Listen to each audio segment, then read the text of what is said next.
लाडली ड्रामे में अब नाजो की वजह से उसके बाप की जान तक चली गई, लेकिन उसकी हट दर्मी अभी तक खत्म नहीं हुई। अभी तक उसे लगता है उसके नाज नखरे पहले की तरह ही उठाए जाएंगे। उमर तो अभी भी यकीन नहीं कर सकता इस बात पर कि उसकी लाडली बहन इतने बड़े बड़े कारनामे कर सकती है। उसकी लाडली बहन उसके होने वाले बच्चे की जान तक ले सकती है, यहाँ तक कि सुंदर और अरसल का एक्सीडेंट तक करवा सकती है। उमर इस बात को मानने के लिए कभी तैयार नहीं होगा, लेकिन हुस्ना बी के मुंह से सारी हकीकत सुनने के बाद उमर को यकीन करना ही पड़ेगा। तब उमर के पांव तले तो जमीन नहीं रहेगी जब वो हकीकत सुनेगा और जब वो ये सोचेगा इस नाजो की वजह से उसने किस किस से झगड़ा नहीं किया, सबको बुरा कहा, राहिम पर हाथ उठाया, मरियम पर हाथ उठाया, लेकिन हमेशा नाजो का ख्याल रखा। इस नाजो ने हमारी जिंदगी बर्बाद करके रख दी, लेकिन इसके बाद जब उसे ये बात पता चलेगी मेरे बाप की जान भी इसी नाजो की वजह से गई है, वो इस नाजो के करतूत जान गए थे और यही सदमा वो सह नहीं पाए और दुनिया से ही चले गए। फिर तो उमर नाजो की शक्ल से भी नफरत करेगा। नाजो कभी अपनी माँ की तरफ देखेगी और कभी भाइयों की तरफ, लेकिन उसके भाई उसकी शक्ल नहीं देखना चाहेंगे और हो सकता है कि रोहान भी मौके पर ही उसे तलाक दे दे कि जो लड़की अपने बाप और भाइयों की नहीं हो सकती अपने भाई के बच्चे की जान तक ले सकती है तो वो मेरी कैसे हो सकती है। रोहान के तलाक देने के बाद नाजो चीख चीख कर राहिम से कहे कि तुम भी उसकी बहन को तलाक दो, लेकिन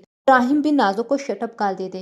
खबरदार अगर मेरी बीवी का नाम भी लिया तुमने, मैं कभी भी अब्रिश को नहीं छोड़ूंगा। तुम्हारे साथ जो कुछ भी हुआ ठीक हुआ, ये तुम्हारी अपनी वजह से हुआ है, इसमें अब्रिश का कोई कसूर नहीं। कौन कौन ड्रामे की हैप्पी एंडिंग देखना चाहता है कमेंट सेक्शन में लाजमी बताइएगा। और मजीद ड्रामास अपडेट के लिए चैनल को लाजमी सब्सक्राइब कर लीजिएगा। वीडियो अच्छी लगे तो वीडियो को लाइक और दोस्तों के साथ शेयर करना मत भूलिएगा।